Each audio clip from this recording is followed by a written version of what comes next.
بسم اللہ الرحمن الرحیم اللہم صلی علی سیدنا محمد وعلی آلہ سیدنا محمد وعلی آلہ سیدنا محمد بقدر حسنہ و جمالہ یا وارث حق وارث۔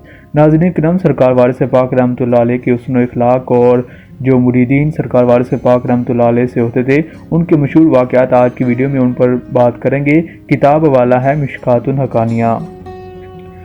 قاضی عبدالرزاق صاحب ماہرواری حضرت مولانا صوفی محمد حسین صاحب مراد آبادی رحمۃ اللہ علیہ کے مریدین خاص میں ہیں۔ بیان فرماتے ہیں کہ مجھ سے ایک بزرگ نے ارشاد فرمایا کہ میں نے ایک مرتبہ حاجی حضرت قبلہ شاہ سرکار وارث پاک رحمۃ اللہ سے دریافت کیا کہ بے شمار مخلوق الہی کو آپ بیعت فرماتے ہیں، اس کا کیا سبب ہے؟ تو سرکار وارث پاک رحمۃ اللہ علیہ نے ارشاد فرمایا کہ قیامت کے دن میں سب کو خدا کے روبرو پیش کروں گا کہ تیرے اتنے بندوں نے میرے ہاتھ پر توبہ کی ہے، میں شہادت کے لیے تیار ہوں، وہ رحیم و کریم ہے، یقین ہے کہ ضرور رحم و کرم فرمائے گا۔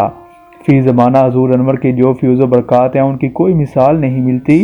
بکثرت مریدین کی جیسی دستگیری حضور نے فرمائی ہے وہ روز روشن کی طرح ظاہر ہے۔ ایسی مجمع کی بیعت کو بعض بزرگان اثر نے نہایت غور سے دیکھا ہے۔ مولانا حاجی شاہ سید ابو محمد علی کچھوشہ تحریر فرماتے ہیں کہ دلی میں ایک درویش سے مجھے ملنے کا اتفاق ہوا۔ اثناء گفتگو میں نے حضرت حاجی قبلہ سرکار وارث پاک رحمۃ اللہ علیہ کا ذکر فرمایا تو انہوں نے فرمایا اس قوت باطنی کا درویش زمانے میں کوئی نہ ہوگا۔ حضرت دلی کے اسٹیشن پر ریل میں سوار ہونے کے لیے رونق افروز تھے کہ مرد و عورت باغرض بیعت خدمت حاضر ہوئے۔ سب سے ارشاد فرمایا کہ جاؤ، ہم نے سب کو اپنی بیعت میں قبول کر لیا، آن کی آن میں سب مرید ہو گئے۔ یہ کمال قوت روحی کا تقاضا تھا۔ حاجی صاحب ولایت کے ایک روشن آفتاب تھے، ان کے محدانہ تھوڑے ہیں، نہ محتاج میں بیان ہے۔ ان روشن ضمیر درویش نے جو کچھ فرمایا وہ چشم باطن سے تعلق رکھتا ہے۔ حقیقت یہ ہے کہ سرکار وارث پاک رحمۃ اللہ علیہ کی ادنا توجہ عالیہ وہ بات پیدا کرتی تھی جو قابل حیرت تھی۔ آپ ہزاروں کو ان میں شرف بیعت سے مستفید فرماتے تھے، اور اس زمانے کے اکثر بزرگوں نے حضور پر نور کی روحانی قوت کو نظر غائر سے دیکھا ہے۔ حضور انور عموماً سلسلہ قادریہ، رضاکیہ اور چشتیہ نظامی میں بیعت لیتے تھے، مگر اکثر لوگوں کو سلسلہ صابریہ وغیرہ میں بھی مستفید ہوئے بیعت فرمایا ہے۔ آپ جب فردن شخص سے بیعت لیتے تھے تو وقت بیعت 3 بار استغفار پڑھواتے تھے اور الفاظ درج ذیل الفاظ کہلواتے تھے: ہاتھ پکڑتا ہوں پیر کا، ہاتھ پکڑتا ہوں خدا اور رسول کا، ہاتھ پکڑتا ہوں پنجتن پاک کا۔ اس کے بعد اکثر اوقات کوئی خاص ہدایت فرماتے تھے۔ جب مجمع کثیر سے ایک ساتھ بیعت لیتے تھے تو بھی خدام اس قاعدے سے بآواز بلند اقرار کر لیا کرتے تھے: سرکار وارث پاک رحمۃ اللہ علیہ ان الفاظ بیعت میں جدت ہے، کیونکہ دیگر بزرگوں میں یہ طریقہ اس طرح مروج نہیں ہے۔ حضور انور کے الفاظ بیعت سے متعلق جو ان الفاظ کی صراحت میں کافی ہے، مولوی رونق علی صاحب وارثی تحریر فرماتے ہیں کہ ایک مرتبہ حضور پر نور پیتے پور میں رونق افروز تھے۔ آپ کے خدام و مریدین اور فقراء خرقہ پوش ایک مقام پر بیٹھے ہوئے آپس میں گفتگو کر رہے تھے۔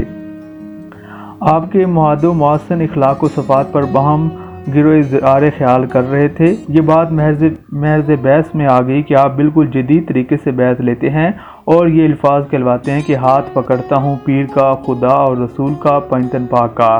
اس میں کیا راز ہے اور کون سی رمز فکر ہے؟ دیگر پیران طریقت اس قسم کے الفاظ سے ترتیب سے نہیں کہلواتے۔ چنانچہ ان الفاظ کی تشریح میں تعویلات بیان ہو رہی تھی اور سب اپنی اپنی سمجھ کے موافق شرح کر رہے تھے۔ شاہ مقصود علی صاحب وارثی نور اللہ مرکزہ جو ایک مست و مدہوش بزرگ ہیں، ایک گوشہ میں خاموش بیٹھے ہوئے تھے۔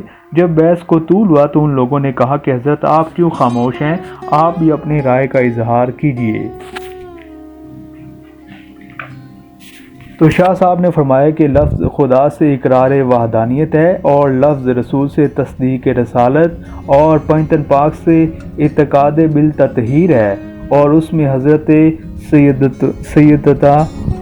سیدہ النساء خاتون جنت کا واسطہ شفاعت معتصمن ہے۔ جس شیخ کو فیض روانی حضرت خاتون جنت سے ہوتا ہے وہی خواتین کی ہدایت کا مجاز ہے، اور اس کا اثر ہدایت عرفان عورتوں کے قلوب پر پڑتا ہے۔ اس تقریب پر گفتگو کا خاتمہ ہو گیا۔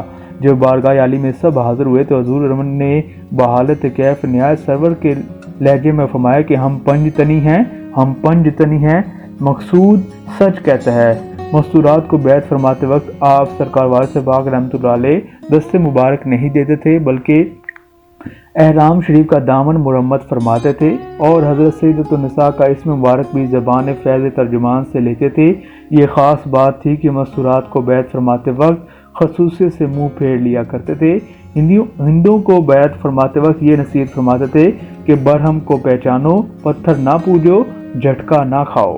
جب کسی انگریز یا یہودی کو بیعت فرماتے تو ارشاد فرماتے تھے، دیکھو موسیٰ کلیم اللہ، عیسیٰ روح اللہ، محمد رسول اللہ، کسی کو برا نہ کہنا اور حرام نہ کھانا۔ یہ نسائے علاوہ استغفار و ان کے الفاظ بیعت کے ارشاد فرماتے تھے جو حضور انور کا طریقہ مذکور ہو چکا ہے۔ بیعت لیتے وقت اکثر پیشے کے اعتبار سے کوئی ہدایت فرما دیا کرتے تھے۔ سرکار وارث پاک رحمۃ اللہ علیہ فرماتے کہ ہاتھ کے سچے رہنا، کسی سے فرمایا کہ ظلم نہ کرنا، کسی درزی کو مرید کیا تو فرمایا کپڑا نہ چرانا، کوئی دکاندار ہے تو اسے فرما دیتے تھے کہ پورا تولنا۔ چنانچہ جناب مولوی شیخ مشیر حسین صاحب کو دوائی تحریر فرماتے ہیں کہ ایک مرتبہ میں بارگاہ وارثی میں حاضر تھا، ایک تیلن بیعت کے لیے حاضر ہوئی۔ یہ معلوم نہیں کہ وہ ہندو تھی یا مسلمان، حسب معمول آپ نے مرید کر کے فرمایا کہ ڈنڈی نہ مارنا۔ مجھے اس وقت یہ ہدایت تعجب خیز معلوم ہوئی، مگر بعد میں میں نے اسے قرآن کریم سے بالکل مطابق پایا۔ خداوند کریم نے خود اوزان کا خیال رکھنے کی ہدایت فرمائی ہے۔ اسی طرح حضور پر نور نصائح بھی نہایت مختصر طور پر فرما دیا کرتے تھے اور نصیحت چند الفاظ پر مشتمل ہوتی تھی۔ ہر مذہب و ملت اور ہر فقہ اور پیشے کے افراد آپ سے بیعت ہوتے تھے۔ ہر وقت آستانہ علی پر مشاقوں کی بھیڑ رہتی تھی۔ عجب سماع اور عجب جذبات محبت نظر آتے تھے جو ایک عدیم المثال منظر آنکھوں کے سامنے پیش کرتے تھے۔ وہ کہتے ہیں کہ دروازے تک آنا اب تو مشکل ہے، قدم کوئی کہاں رکھے، جدھر دیکھو ادھر دل ہے۔ تو ناظرین کرام، سرکار وارث پاک رحمۃ اللہ علیہ کی یہ مختصر سے بیانات آپ تک پہنچائے ہیں۔ مزید معلوماتی ویڈیوز اور سرکار وارث پاک رحمۃ اللہ علیہ کی سوانح عمری سے متعلق آپ کو بتاتے رہیں گے۔ سلسلہ وارث آفیشیل کو سبسکرائب کرنا مت بھولیے، یہ پیغامات دوسروں تک بھی پہنچائیں۔ السلام علیکم ویورز، مزید معلوماتی ویڈیوز کے لیے سلسلہ وارث آفیشیل کو سبسکرائب، لائک اور کمنٹ کرنا مت بھولیے۔